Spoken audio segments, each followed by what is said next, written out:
कृष्ण और सुदामा। श्री कृष्ण और सुदामा दो सच्चे मित्र थे। वे दोनों एक ही गुरु के आश्रम में पढ़ते थे। दोनों साथ साथ खेलते और साथ साथ रहते थे। पढ़ाई पूरी होने पर दोनों अपने अपने घर चले गए।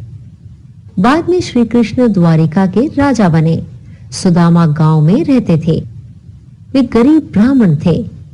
भिक्षा में जो कुछ भी मिल जाता था उसी से परिवार का पालन पोषण करते थे और भगवान का भजन करते थे। एक बार सुदामा को कई दिनों तक भिक्षा में कुछ नहीं मिला।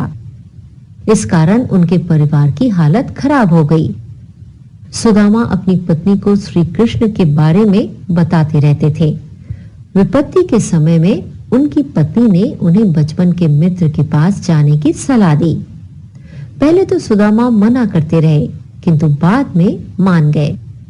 सुदामा की पत्नी उनके मित्र को उपहार में देने के लिए पड़ोसिन से थोड़े चावल मांग लाई।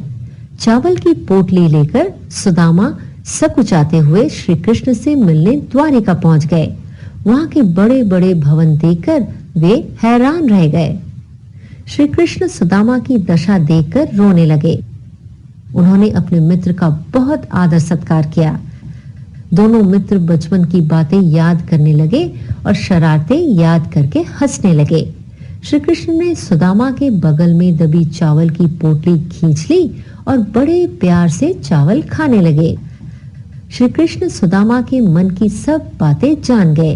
उन्होंने उनकी टूटी झोपड़ी की जगह सुंदर महल बनवा दिया। सुदामा कुछ दिन द्वारिका में रहकर जब अपने घर लौटे तो वे अपना घर पहचान नहीं सके। बाद में सुदामा सब समझ गए कि ये सब श्री कृष्ण की कृपा है। ऐसी मित्रता धन्य है जो बड़े छोटे और अमीर गरीब का कोई भेद नहीं रखती।